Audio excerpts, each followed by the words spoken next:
Brad and I are back, and we are ready to dive into it like Elio Ramos diving into home plate yesterday to score that run on that.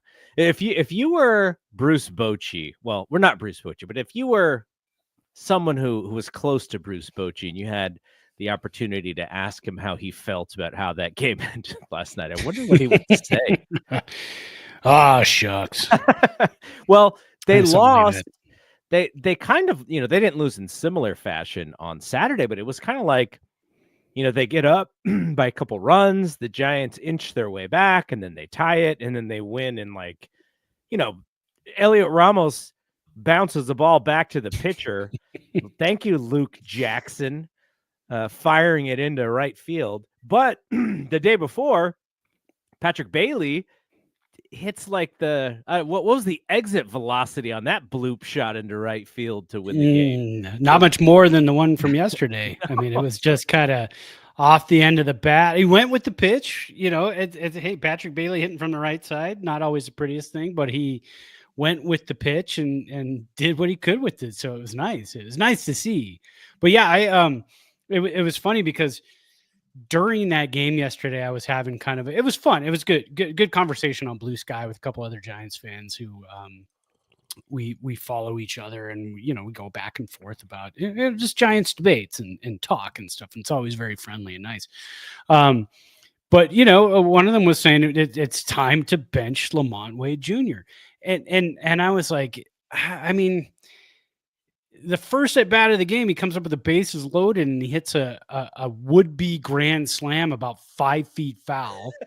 Then like 2 pitches later, he hits what would have been a bases clearing double down into the corner, and it hit the wall about 6 inches foul. And then he hits a ball in the gap that gets robbed, and the same at bat. And I'm like, this guy, he's got some hard luck stuff going on right now. He is hitting the ball hard. He gets on base because he wanted to put VR in at first base, give VR some chances at first base. But I'm like, VR's a right-hander. Right. You can't. And so when Ramos hit that dribbler and the ball was thrown away and he got to second, I go, here comes Lamont Wade Jr. up with the game on the line.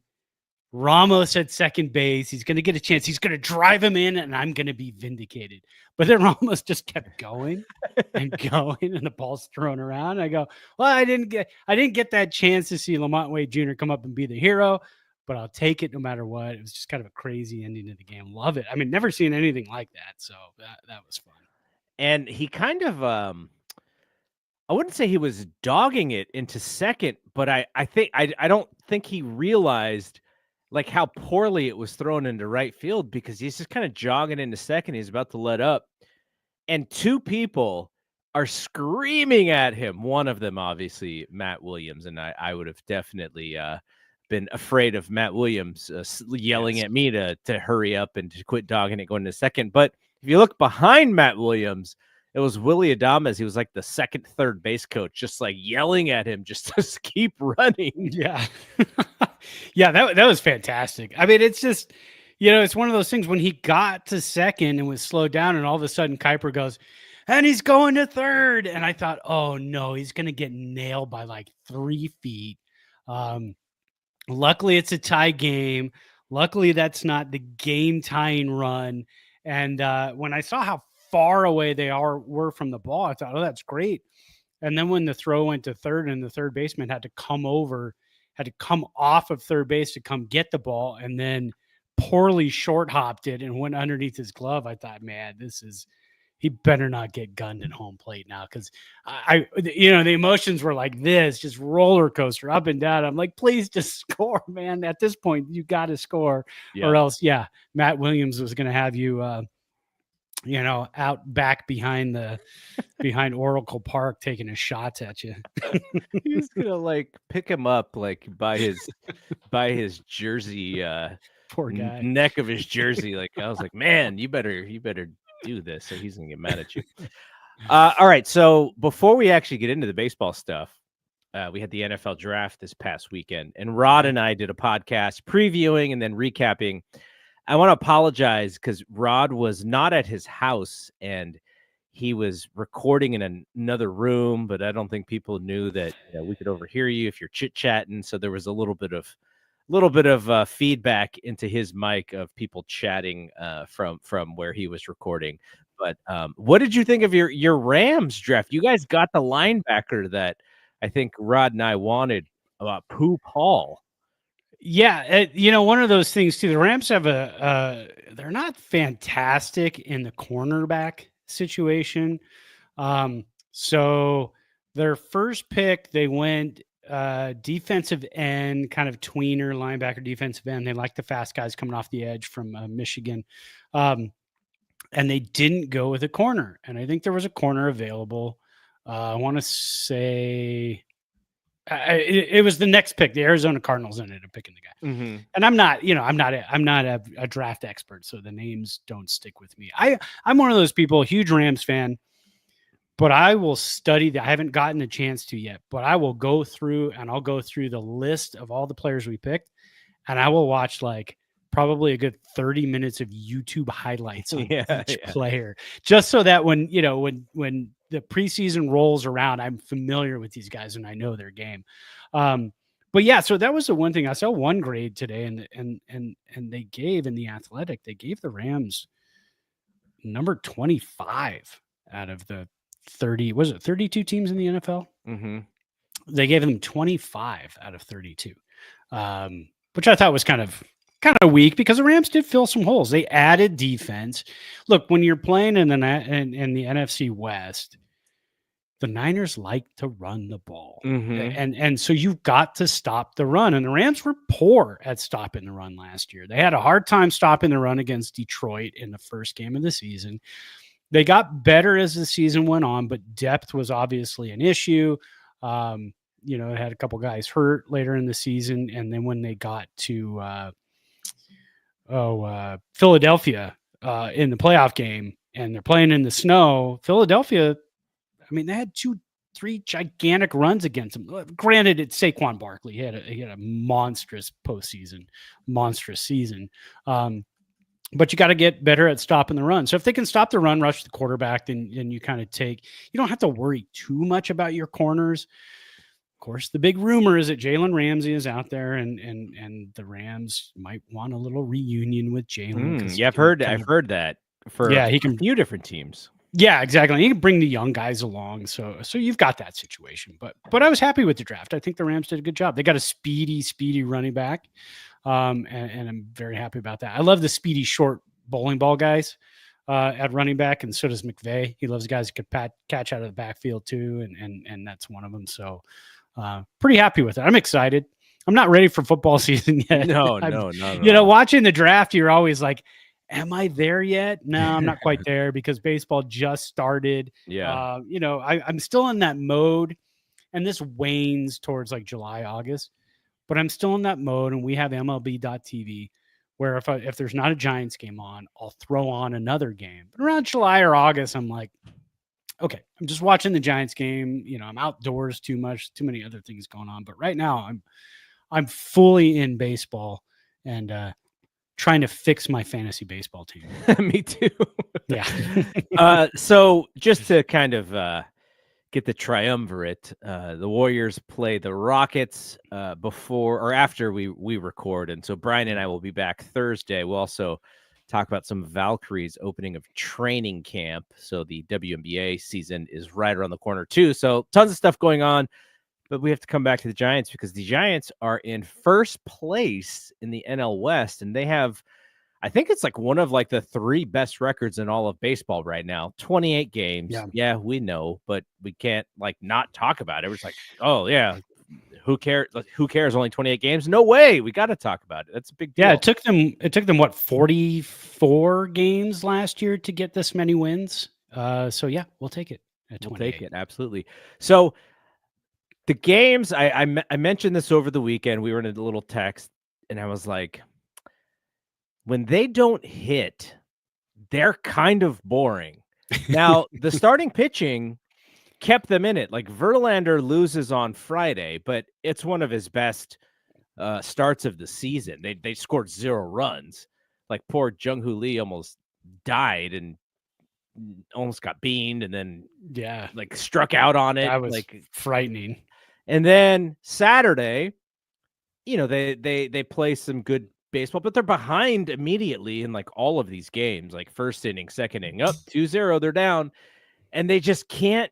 They haven't had that offensive explosion of late, so it's kind of tough. But when the pitching has been so good, and even Jordan Hicks yesterday did not have a great outing. I don't know if you saw any of the Bochy quotes, but I guess his velocity was just way down on like every pitch, and Bochy was like, sometimes you get out of Bochy. Bomel's like, sometimes you get out of bed and you're not feeling that great, but he got through 5, and that was his job, and he did his job. But it's like, great. I'm glad that he battled. But I would like the bats to just go, like, somebody, the offense just collectively needs to go, you know what? This pitching staff's been carrying our rear ends all season. We need to get some runs here to take some pressure off of these dudes. I just don't see that they have the talent on the offensive side to really compete unless they make a move or here, or maybe it's Eldridge, who comes up and provides a little bit of punch. But where are you right now with the offense? Because you mentioned Wade. Adames is having better ABs, but he's still struggling. Jung-Hoo Lee is really the only one who is consistently a threat in the lineup. Fitzgerald was hurt all weekend, but like they just have like, I just don't see that offense. Like if we're back here in a month and they're still the top team in the NL West, then something will have happened, or the pitching is just lights out. But that's my big worry for this team, which is got some nice pieces, but we're just missing 1 or 2 bats in this offense. Yeah, they're not a complete team at this point, and we've also, we also knew that going into the season, and my biggest concern was depth on the offense. So if you got a guy or two hurt, you had to plug holes with, quadruple A guys. And so that's kind of where we're at right now. David VR is up because Schmidt got hurt, and Schmidt himself is kind of a quadruple A guy too. Yeah. But again, they're there because of Encarnacion, who should be in the lineup. So he's a guy that could come back. Is his power going to be, sapped because of the broken wrist? I mean, that's definitely a concern. They're building up the arms in AAA. So they have massive, maybe not massive, they have big starting pitching depth. So you can trade for some guys. There are going to be some guys that might get released that you could take some chances on in terms of waiver pickups. But again, I was looking at some numbers too, because we also have to remember they were just on a 17-game streak. No day off. No day off in 17 games. So I was looking at that, and they went 10-7. Yeah. Pitching absolutely was a big part of that. But they were the only team to play 17 games in that stretch. 12 teams played 16 games during that same stretch. 13 teams played 15 games during that stretch, and 4 teams only got to play 14 games during that stretch. 2 of them being the Dodgers and the Cubs, because they opened the season early, so they had 2 more games than everybody else when the season started. So that was understandable. But going 10-7 during that stretch. Now, I was looking at some numbers.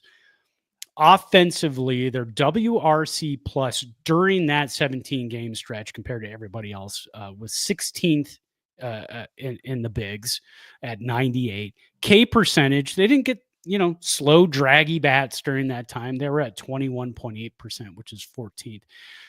The number I like to see, their walk percentage during that 17-game stretch, 12.2%, and that's good for first. They were number 1 during that 17-game stretch for walk percentage offensively. They're getting on base, and so when you said that the other day, and I replied, I was like, I get it. They are boring to watch, but they're getting on base, but they're not doing a damn thing until they get 2 outs. And that's kind of been their MO this entire season. So it's almost like they don't quite nut up until they've got 2 outs. So before that, they're like, well, we're just going to kind of do our thing, and, we'll move runners along. And then when we get 2 outs, we're going to hyper focus. I'm sure that's not how it's going in the clubhouse right now. But to be able to get those early runs and put pressure on the other team, the Giants right now, they're going down 2-0. They're going down 3-0, 1-0. Then the bullpen comes in, shuts everybody down, and they're crawling back into the game and winning late games. Because if you look at the pitching during that 17-game stretch, FIP on the entire pitching staff, starters and relievers, 3.33. That's fourth in the majors. Home runs per 9, 0.75. That's fifth in the majors during that stretch. Walk percentage, or walks per 9, for the bullpen, 2.56. So that's third best. And then left on base percentage from the bullpen, 80.9%, which is fifth during that stretch in the majors. Bullpen was 5-1. So that tells you right there. And that's the second most wins during that stretch. So 5-1 bullpen tells you that they are coming in tight ball games. They're coming in down by 1 run, tied. And then the offense is squeaking it out and getting that run or two that they need, and winning the ball games. And like you said, is that sustainable? No, it's not. I mean, I can't imagine it's sustainable unless you've got, all 9 guys have magic wandoos. But I mean, that's so hard to maintain for 162 games. And we've seen this team come out and mash and do what they have to do. On occasion, they'll score 9 runs. They'll score 6 runs. Going into San Diego, they are an extra base hit machine. So you're going to have to, you're going to have to go down to San Diego, and you're really going to have to put some runs on the boards or shut them down, which is hard to do. Although San Diego, they're banged up everywhere. They have kind of a AAA lineup going themselves right now. So the Giants might be getting them at a good time because they're only playing 2 games, going down 2 games. That's it, coming back home for Colorado. Padres are cold. They are 3-7 in their last 10. Yeah. And coming home for Colorado, if the Padres are cold, what do you call Colorado? I mean, they're 1-14 on the road. Your Colorado. Good Lord. 1-14 on the road. I think I told you the other night their run differential was like -62. My gosh. Pretty ridiculous. So if Chase Dollander pitches, I've seen a couple of his starts. He's kind of the rookie phenom. Guy strikes out a lot of people, but I think after pitching in 2 or 3 games, 2 games it was, he had already tied for the major league lead in home runs given up by a starting pitcher. Wow. And after just 2 starts, it was something like 9. It was insane. So yeah, something needs to happen, but a trade, I mean, God, it's so early to start talking trades because we're just ending April, beginning May. But maybe it's not. I mean, maybe you start looking at some of the starting pitching down in AAA and say, who can we deal? Who can we turn into somebody who gets on base, hits doubles, and those guys aren't just hanging out there. Yeah. But there's going to be some teams that don't want to get into arbitration with these guys, don't want to have to deal with big contracts. Look across the bay and up Interstate 80 and look at Sacramento, because they've always got guys they don't want to pay money to. So here's an interesting comparison, and I don't know if we would have necessarily said this at all until now, or we would have even compared them. But like you said, if the Giants are calling teams, they're probably going to ask for some of the starting arms. Yeah.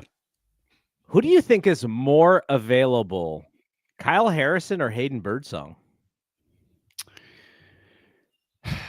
At this point, Kyle Harrison. I think you're right. Now, the one trick could have to be is he's left-handed, and left-handers are more valuable just because there's not as many of them.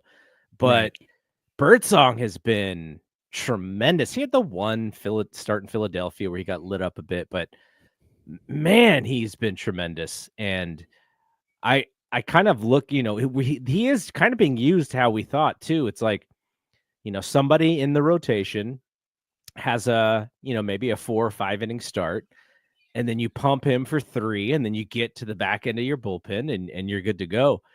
The kid is amazing. Like, I watch him, and he's not just like sometimes when you see these younger guys, you're like, okay, over reliance on the fastball, and the fastball's good, but then he drops the breaking ball like right on the front of the plate, and these guys are out of their minds. Like, I just get such a I get the feeling that he's like wise beyond his years when he's out there, and he looks like a baby on the mound.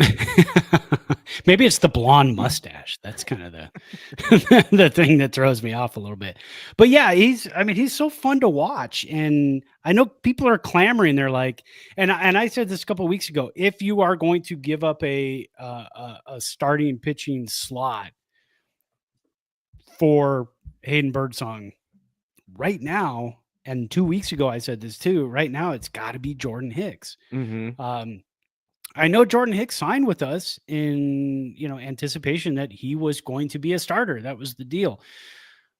But that was with Farhan. And I think Buster has every right to say, look, it's not working. It's not what we signed you for. I know Farhan did that. We didn't sign you for that. We need you in the bullpen. We need you as that extra arm to come in the 7th or 8th inning. Now Doval and Ryan Walker both look right. So what do you do in that situation? But to add another arm that can throw 100 miles an hour into the bullpen and take Hayden Birdsong out of it. Although Birdsong is just kind of an MVP right now in that bullpen, because when he can come in and throw 3 innings and give guys rest, I mean, that's huge. And I didn't pull this number and write it down, but I did look earlier during that 17 game stretch. The Giants were like dead middle in terms of bullpen innings pitched during that 17 game stretch. So it's not like they got the bullpen burned out. The starters were doing what they had to do, and they were doing a great job. And Hayden Birdsong was helping out too by getting all of those innings. So, yeah, I would think at this point, Kyle Harrison's got to be the guy that you can give up. What's his value right now? I don't know. If he's not pitching in the majors and he's not facing major league hitters right now, I have to say the value comes down, but it depends on what are the Giants looking for. And they're missing Tyler Fitzgerald. He's been hurt for a couple of games. So when he comes out, he helps out too. He was just starting to get hot. So that was kind of a big hit for the offense. So, there are some parts that are coming back at some point. I don't know what Eldridge is doing right now. I haven't looked. I have some guys bookmarked like Eldridge. Luciano started getting hot. So Eldridge is hitting 154. He's only, 2 for 30. He's only had 13. He hit a jack in his first AB, and he was like, that's good enough. Yeah. He's like, hey, did you guys see that? And then and it kind of stopped. But, Luciano has heated up a little bit. He's hitting 230 now. At one point, he was hitting 154. So he does have his April is looking better. He's hitting 242. His March, he hit 111 in just 3 games. But in April, he's hit 242 with 3 jacks and 11 ribs. Strikeouts. I don't know if you want to know how many times he struck out, but he has struck out 34 times in 91 at bats.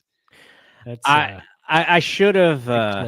I want to put some respect on his name, because Wilmer Flores does lead all of the MLB in RBIs, so he's got 28, tied with Aaron Judge. So he's doing his job, but he's supposed to be an additive guy. He's not supposed to be your main guy. So he's not your number 4 hitter that you rely on to hit 30 to 40 homers. And Adames is not heated up. So we've got, and he has the potential to be a 300 hitter with 30 home runs. Yeah.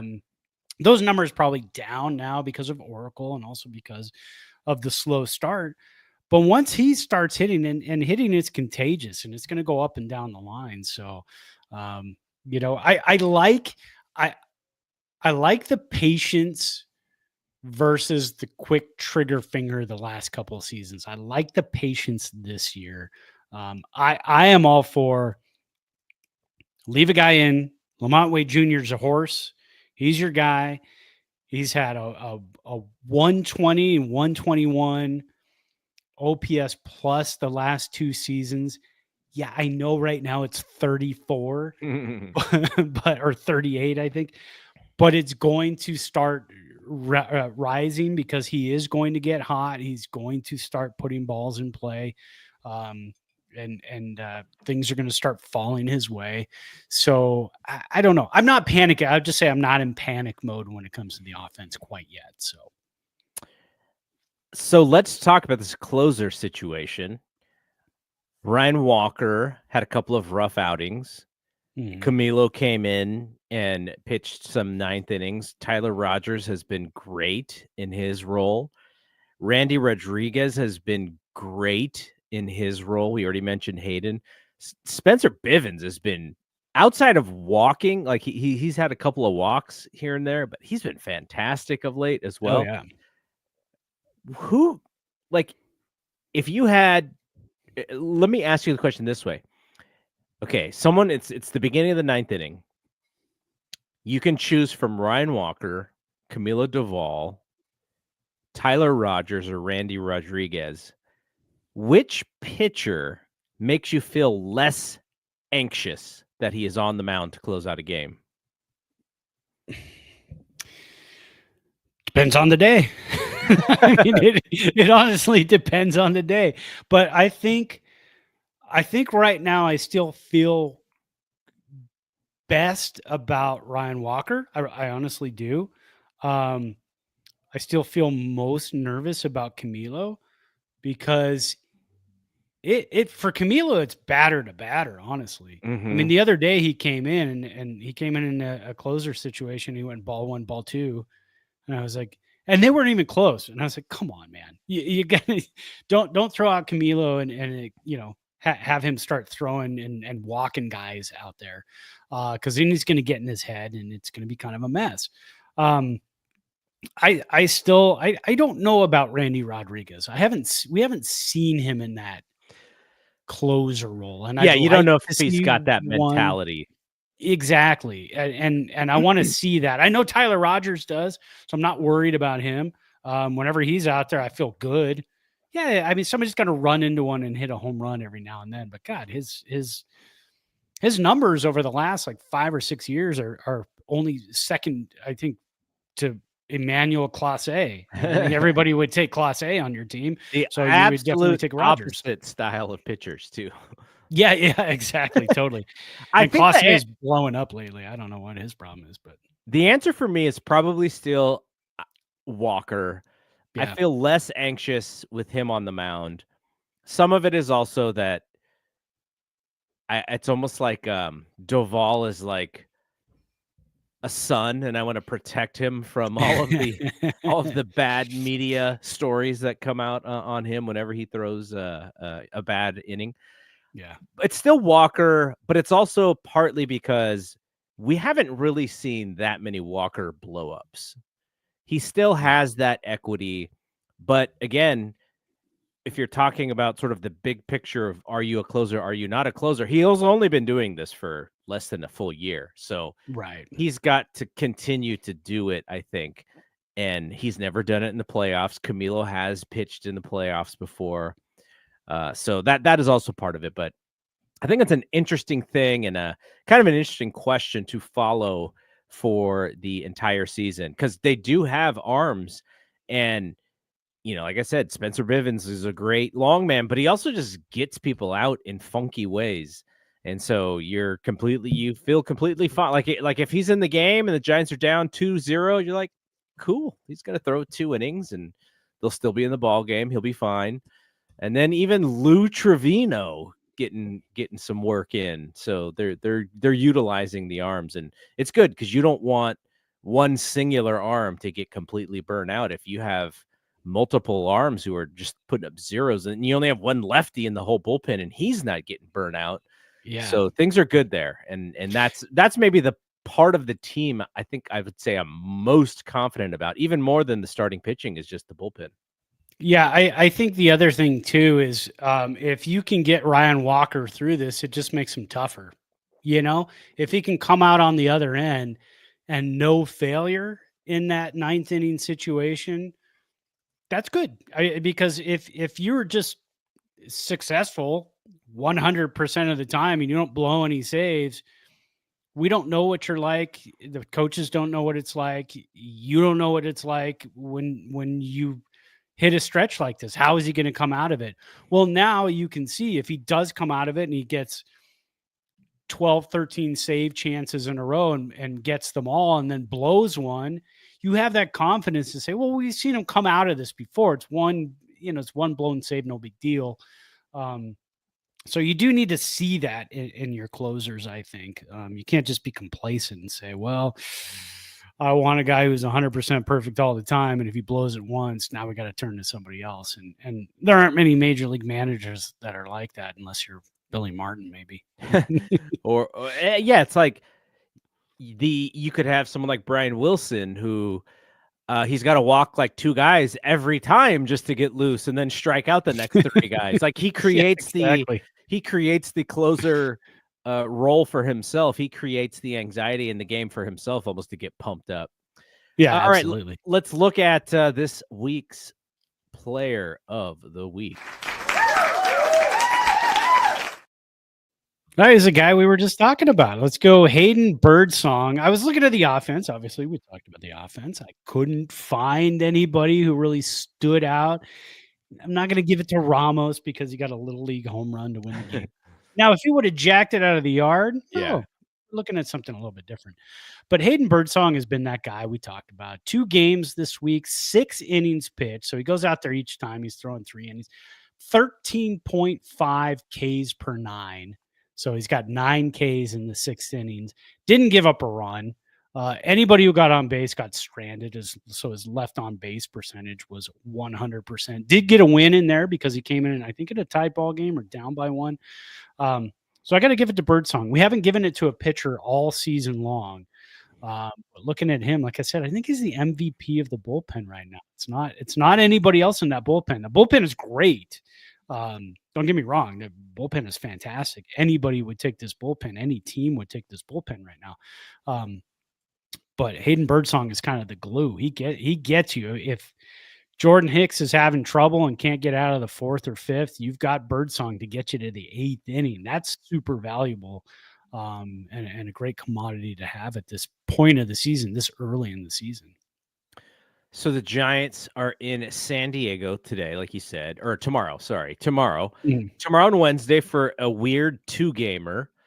And it is Logan Webb and Nick Pivetta. Both of them are dealing right now. Yeah. Pivetta 1.20 ERA, 4-1. Webb 3-1 with a 1.98 ERA. And both are good baseball teams.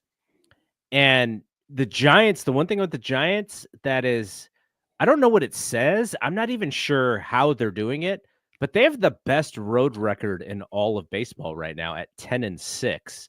So they have been going into these ballparks and they've been playing competitive baseball and they're winning close games, and 10-6 on the road. That says something sort of about the make of your team, the makeup of your team. Whatever they're doing is, whatever Bo Mel and Matt Williams and everybody is doing to kind of prepare these guys to play some of these, the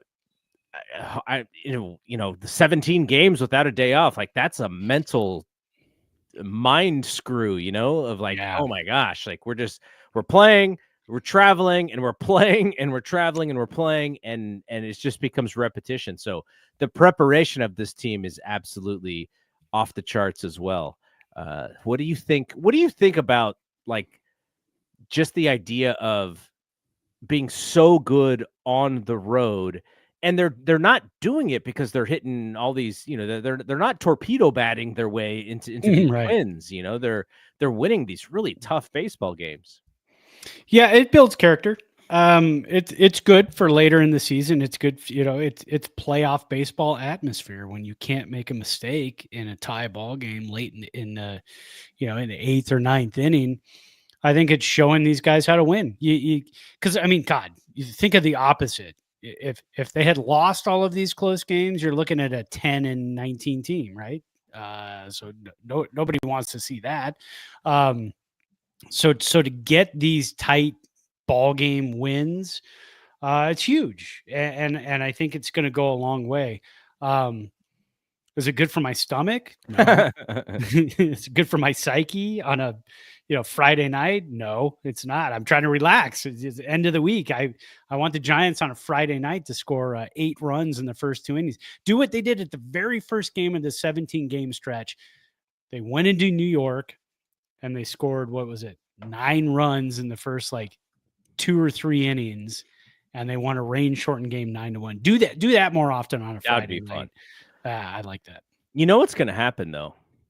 Giants are going to get these torpedo bats, and they're actually going to hit worse. And this whole thing about the torpedo bats is just going to go down. Like whoever makes the torpedo bats, they're like, do we really want to send them to the Giants? Because they might just tank our stock here with how good these bats are. Well, Patrick Bailey hit with one yesterday, and he hit a ball to the track, but of course he got oracled, and it was caught on the warning track almost at the wall. So it wasn't like a fantastic catch or anything like that, but he jacked it. I mean, he hit it hard, and it was the closest to a home run that Bailey has come this season. So I think he does have a home run, but you know what I mean, because lately he's been a little rough to watch. But yeah, so he's hitting. I don't know who else is currently hitting with the torpedo bats on the Giants, but they only talked about Bailey at this point. And then he didn't do much else. I think struck out. See, that's the thing. If you have a torpedo bat, you could do something with it if you make contact. So you got to make contact. That's the whole thing. So they get 2 with the Pods, and then very thankful for 4 with the Rockies. But you kind of got to go in there and at least win 3. You can't go in there and win 2 because you have to take advantage of how poorly they've been playing. I don't want to go into Colorado and then it's like, all of a sudden, just because it's the Giants, like Colorado, like turns it around, and then all we get is highlights of Lincecum, talking about humidifiers and stuff. And, so I think they're actually at home for that series. Giants are home for the Colorado series. Giants are home. Yeah. They're only going on the road for 2 games and coming right back. Oh, I mean, I didn't even realize this is a funky schedule. It's a dumb schedule this year because, the Manfred shoves them out on the road for, the Yankees, Philly, Angels. Then they get to come home for the Brewers, Rangers, then go to San Diego. They get an off day, go to San Diego, then come right back home, no off day. Then go right back on the road. And then play 4 at home, then go right back out on the road, and you go to Chicago and Minnesota. That Chicago series is going to be fun because Chicago hits the hell out of the baseball. That's going to be a tough one because it's Monday, Tuesday, Wednesday, right after traveling. So that's going to be a rough one. Then they get a day off between Chicago and Minnesota, which is nice because that's not a big travel from Chicago to Minnesota. So having a day off is kind of nice. And then they come home. And then they've got the D-backs, the A's, the Royals. So they're home for quite a bit. And they have an off day in the middle of that home stand. And then they've got another off day before they travel at the end of May to the East Coast again, to Washington, Detroit, Florida. So, yeah, it is a funky schedule. We don't play the Dodgers until, what is it? June 13th. So the Giants and Dodgers don't play until June 13th. Then they only play 3 games. And then they don't play again until July 11th, 12th, 13th. That's nuts. So by the time July 13th rolls around, the All-Star break, it's the last game before the All-Star break, the Giants and Dodgers will have only played 6 times. Wow. Yeah. So I just want to mention, we are going to, we have the podcast network, we have the YouTube network. We are looking to grow both of those things. So if you do listen to us on those networks, if you listen to us on Apple Podcasts, a little review of 5 stars will be very beneficial. I may do something if we start to get some reviews, 5-star reviews. I may do some sort of giveaway, like, I don't know, one of the local writers' books or something. But that'll be helpful. And also, like, we're just trying to get to that magic 500 mark on our YouTube channel. So if you can subscribe on YouTube, that would be great as well. I do have an old guy alley for Brad, though. So I don't know if he has one, but I do have one. So why don't we get to that now? So my old guy alley is that I still like lifting weights, but lifting weights does not like me as much. If I try to do curls or shoulder stuff, it just hurts like hell. And Yeah. stop doing that with actual dumbbells. Sometimes if I go to the gym and I can use the machines, it's not as bad, but it's still not great. And like I walk in like I'm wearing like armor on all of my what I did was I found some old resistance bands that I had. And if you've ever like done any like work with resistance bands, like you can do Yeah. a little bit of a workout. You're not going to kill yourself Sure. with it, but you're going to get some good flexibility and stuff. So I bought a few extras just so I have a bunch of them, and I started a routine with the resistance bands today, trying to mimic some stuff that I would do in the gym, and so that was good.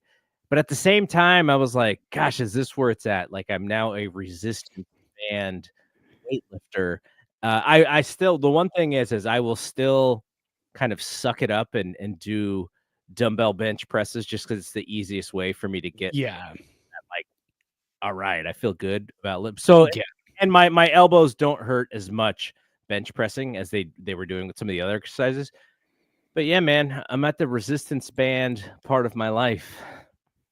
I've done a lot of resistance band work in the past because for physical therapy, I've had to buy Mhm. quite a few. So I have a lot of resistant bands. I know they can be workouts, man, especially if you're like standing on the bands and you're doing flies with them. Yeah. They can absolutely do a lot of work. Yeah, I got a nice burn in my shoulders doing it today for sure. Yeah, I'm doing dumbbells. I got to get back into it because my old guy alley is. I had mystery illness. I don't Oh, know. When no. you get older, you just get mystery illnesses. So I off and on feverish for like 10 days. Uh, and so I went to the doctor this morning, did a little blood work, and I seem to be better today. Today's the first day. This is the first drink I've had since the last show we did. Mhm. And usually on the weekend, I like to have my bourbon, and Yeah. put on some music and drink some bourbon. Sammy Hagar and Michael Anthony from Van Halen, they played at Stagecoach last night. It was live. Um, they were on at like 7:30 last night. I'm rocking out as hard as I can with a fever. I was like, yeah. I wanted a beer so bad while I was watching that. I'm like, I can't because it's gonna mess me up. So yeah, that's kind of my old guy alley. But yeah, I'm gonna get back into the weights. I did the bike today, first exercise I did in like 3 or 4 days because of that mystery Mhm. illness. And got on the bike and did 30, 40 minutes today and felt really, really good. But I'll do my weights. I do dumbbells. My medium, because I do the Apple Fitness Plus strength workouts. My mediums are 15 pounds Mhm. and my heavies are 20s. It's good enough for me. It works for me. I'm Mhm. only 145 pounds, so it's not like I'm trying to get yoked or anything.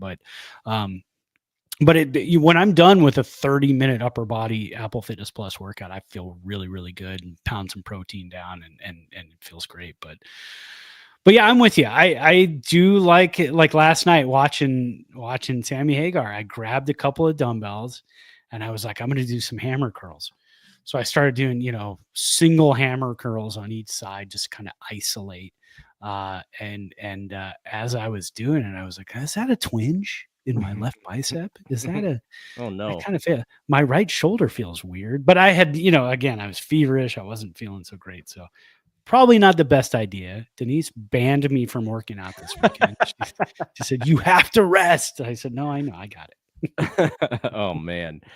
All right. it." So, yeah, so we're just about done here. And, the Giants finally have an off day. So hopefully Buster and Bo Mel and company get them raring and ready to go into San Diego. Not a huge series, but kind of like a nice little litmus test for the team. Like you said, the Padres are a little bit beat up, and so the Giants could go in there and show them what they got, and then hopefully when they come home for Colorado, they can beat those guys too. At least 3. Let's get at least 3. Oh yeah.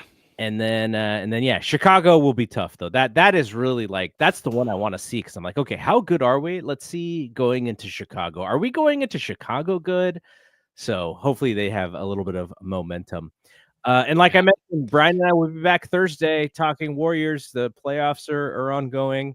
And 49ers podcast will probably just be based on news is coming out of 49ers line because like the offseason and the OTAs and all that stuff, unless there's like a Brock Purdy signing or George Kittle or Fred Warner getting re-signed and getting new deals and stuff, Rod and I will take a little bit of a break. But if there is news, we will be back.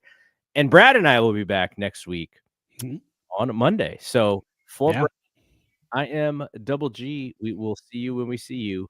Peace out. Peace.